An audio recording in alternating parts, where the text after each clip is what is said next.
Maps are great because they allow us to learn about the way a country's territory is, and statistics are great because they allow us to learn about the country itself. When you put the two together, you learn even more, as you get to learn about the country but also about its territory compared to each other. So today we're going to take a look at these types of maps, territorial ones but also statistical.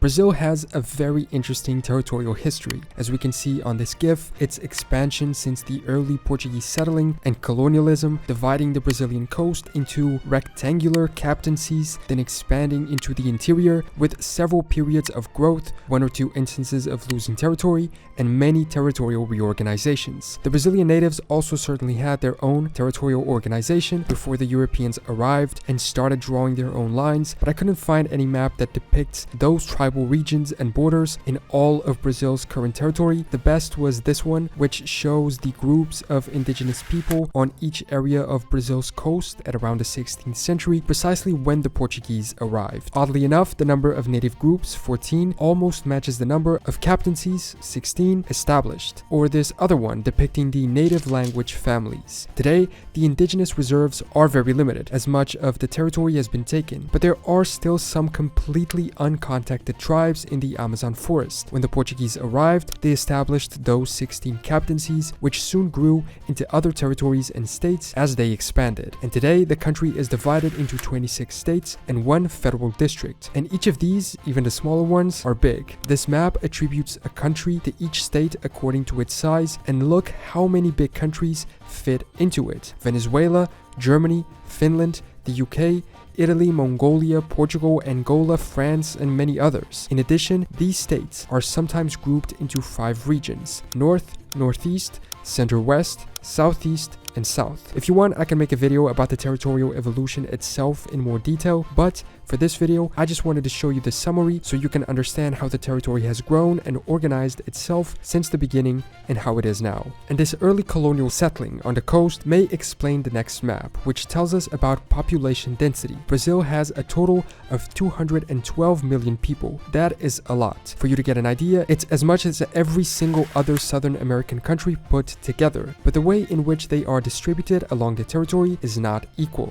This seems to be a constant in many countries we've seen so far, perhaps due to the early settling on the coast, or perhaps just because of the coastal feature itself. These eastern states have a lot more population density than the rest. We should, however, note that the western interior states are much larger, so even if they had the same population, they would be less densely populated. But the fact is, when you look at a map of the states by absolute population numbers, the eastern coastal ones still show up ahead, here depicted in a darker shade, representing more population. Before we keep going with the video, a quick message from sponsor and friend of the channel, Blinkist. If you watch the channel, you already know Blinkist for sure, but if not, they are a great app where you can listen to or read summarized books. What Blinkist does is they take thousands of non-fiction books, condense them into their key ideas, and then you can listen or read to those summaries, which are usually 15 minutes long. A great option if you want to read but don't have the time or patience to do so. They also divide them into blinks, essentially chapters, each being a key idea of the book. In tune with what I was talking about earlier in the video about native people, I found this good book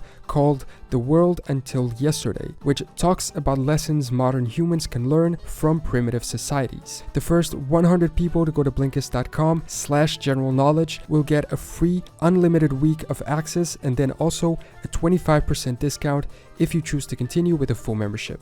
Now, back to the video. Because of this, the coastal states also have better, or rather bigger, economies, as we can see on this map, where darker shades represent each state's GDP size. However, when we compare the same map with values from 100 years ago, these are slightly but not entirely adjusted for inflation, so keep that in mind, but the difference was much bigger. So we can conclude that while the coastal states are still richer in GDP due to having more population and more developed economies, the difference between them and the interior states has been significantly reduced, and should it continue, the largest states may even one day surpass them, taking advantage of their significantly larger sizes. In fact, in this map we can see the 2020 GDP growth prediction, with the coastal regions falling and the interior ones growing, as long as the growth isn't done at the expense of natural reserves, which seems to have sadly sometimes been the case in the Amazon forest. In fact, in this map we can see that from a New York Times article in 2019. In red, we can see the deforestation caused by fires in that year, and in yellow we can see the deforestation that had already happened up to the year before, caused both by fires but also by humans. An incredibly big amount of territory which has sadly been lost, both a consequence through fires and a cause through human action. This issue is heavily connected to climate change. In this map we can see the prediction of temperature increase by 2050, and save a couple exceptions on the coast, the interior states are projected to register the biggest increase in temperature, all above 2 degrees Celsius and some even reaching 3. I was struggling to find good maps with Brazilian stats until I came across this Instagram account, Brasil em Mapas, meaning Brazil in maps. All credit to a few of these maps goes to them. You should definitely check out their page if you like these types of things. One of theirs is related to GDP, and it's this great one, showing 10 Brazilian cities which by themselves contribute 25% of the national GDP, and as we can see, 8 of them are in coastal states, with the only exceptions being the Capital Federal District and Manaus, with São Paulo representing a whopping 10% of the national GDP and Rio de Janeiro 5%. Coastal cities worldwide tend to be more prosperous and would usually be the preferred place for settling due to the water resources and proximity to rivers. Speaking of water, what about Brazil's rivers? Brazil has many, one of which, the Amazon, being the second largest in the world, just behind the Nile, although some people claim it's even bigger. There are at least 22 significant rivers, but 12 main ones, which lead to the country's hydrographic basins, essentially the areas which are connected to each specific main river. We can see them here on this map, the biggest of which is definitely that of the Amazons. Briefly going back into population, we have another interesting topic, which is ethnicity. Brazil is a country of many ethnicities and origins, and according to their own statistical institution, they consider 47.5% of the population to be of European descent, 43.4% to descend of various ethnicities, 7.5% of African descent, 1% of Asian,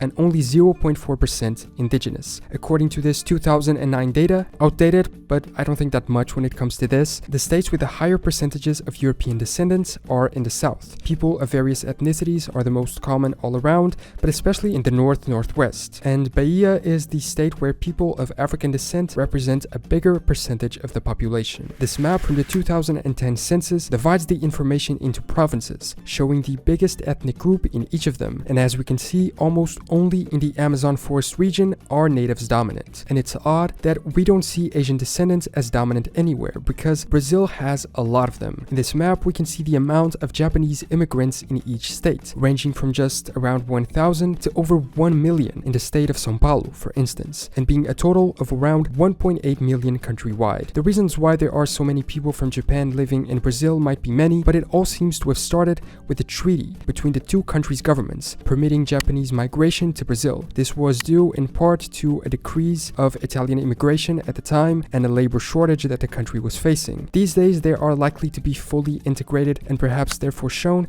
as people of mixed origins, with not many first-generation immigrants left. In this other map, we can see the main source of immigration per country in each Brazilian state. It's a very big mix of origin countries, and these aren't organized by number of people as far as I know, so while you can have Americans as the biggest source of immigration in a number of states, maybe Germans moved in greater number, despite only being the biggest number in one state. But Brazil continues to have growing immigrant communities from Portugal, Italy, Spain, Germany, Japan, China, France, the United Kingdom, the US, and Cuba, among many others. Although the Cuban one is strange, because how can they be moving to Acre when it doesn't even exist? Speaking of people, how long do they live? This next map shows us the average life expectancy per state, and we can see a big difference between them, almost as big as what we saw for the US. The southeast states have an average life expectancy of 77 to 79 years, a few others all around from 74 to 76, but many of them, especially in the north and northwest, have life expectancies of only 70 to 73 years, a difference of 9 years between states in some of these cases. That is a lot. The logical justification I can come up with for this is that the southern states have more developed economies and therefore more quality of life for their citizens. However, when you look at the HDI map for Brazilian states, the Human Development Index, which measures health, knowledge, and standard of living, the differences aren't that big between states, the majority of them being close to the ideal 1.0 at 0.8 and above, and the rest in the 0.7s. Something that impacts standard of living is the ability to work and earn a living wage. In the next maps, we can see the evolution of states' unemployment rates from 2014 to 2020, with every single state increasing and in many cases is a lot. Bahia reaches 20% unemployment. This is a good representation of the serious economic crisis that Brazil has been facing since 2014. Briefly going back to territory, we have this map showing us the division between private and public property in the country. There is a very small amount of state-owned land, at least when compared to other countries. For instance, in the US, state-owned land is a lot. Curiously, also in the western part of the country. The vast majority of Brazil's territory in yellow is private property, and only in the Amazon forest region, or at least in the interior states, do we see larger segments of land that are under the ownership of the state, perhaps natural reserves within the forest. So, those are a few interesting maps of Brazil that teach us a little bit about the country, about its territory and how it is organized, about its people and what characterizes them, how they live, how long they live, where they are from, and what their heritage is, also allowing us to understand the differences between the country's states. There are pretty much an infinite amount of maps we can use for this purpose, as there are statistics about everything, and it's always interesting to see how different parts of a country, or different countries even, compare when it comes to a specific issue or topic. If you have any additional topic suggestions for comparisons, let me know in the comments. Also, feel free to point out any statistics that you think are not correct, and leave any ideas you have for other countries about which I can make this type of video. Subscribe if you want, and I will see you next time for more general knowledge.